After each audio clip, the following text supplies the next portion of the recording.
ओम श्री कृष्ण शरणम मम। श्री कृष्ण शरणम मम।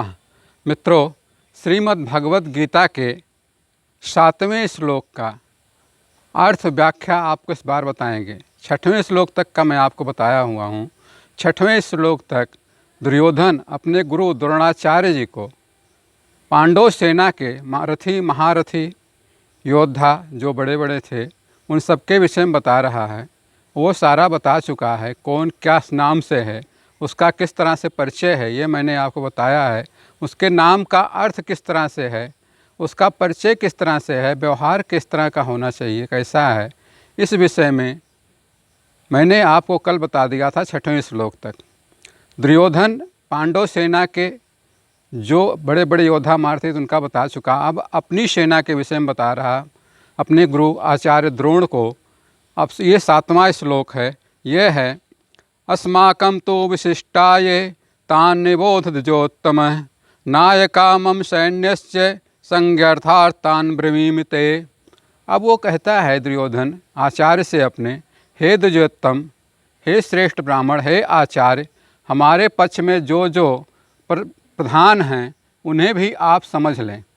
अब अपने पक्ष के, कौरव पक्ष के प्रधानों को, जो बड़े बड़े योद्धा हैं, महारथी हैं, अतिरथी हैं, उनके विषय में बता रहा कि आप उनको समझ लें।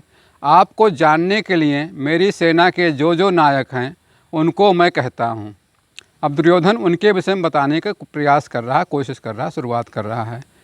दोस्तों, ये बाह्य युद्ध है, बाहरी युद्ध हो रहा। बाह्य युद्ध के लिए द्विजोत्तम संबोधन समसामयिक नहीं है। वस्तुतः गीता में अंतःकरण की 2 प्रवृत्तियों का संघर्ष है। गीता में जो मैंने आपको शुरू किया है, बताया है, अंतःकरण की 2 प्रवृत्तियाँ होती हैं हमारी। एक द्वैत प्रवृत्ति होती है, एक अद्वैत प्रवृत्ति होती है। द्वैत प्रवृत्ति के मतलब हम आमने अगल बगल देखते हैं, आमने सामने 2 तरह के देखते हैं। एक लाभ देखते हैं, एक हानि देखते हैं, मित्र देखते हैं, शत्रु देखते हैं, और परमात्मा आत्मा को देखते हैं। तो इस तरह से द्वैत प्रवृत्ति जहाँ पर होती है, 2 भावनाओं में फंसा हुआ होता है, वहाँ पर होता है। अब 2 भावनाओं में जो लोग दैवीय प्रवृत्ति के हैं वो लोग दैवीय माने जाते हैं, जो राक्षसी प्रवृत्ति के, आसुरी प्रवृत्ति के हैं और आसुरी प्रवृत्ति में माने जाते हैं। और महाभारत में इसी तरह की प्रवृत्ति के लोग हैं। अब इसमें द्वैत का आचरण ही द्रोण है। द्रोण के विषय में मैंने आपको बताया है कि द्रोण का आचरण, द्रोण जिसका द्वैत आचरण है वो द्रोणाचार्य है, द्रोण है।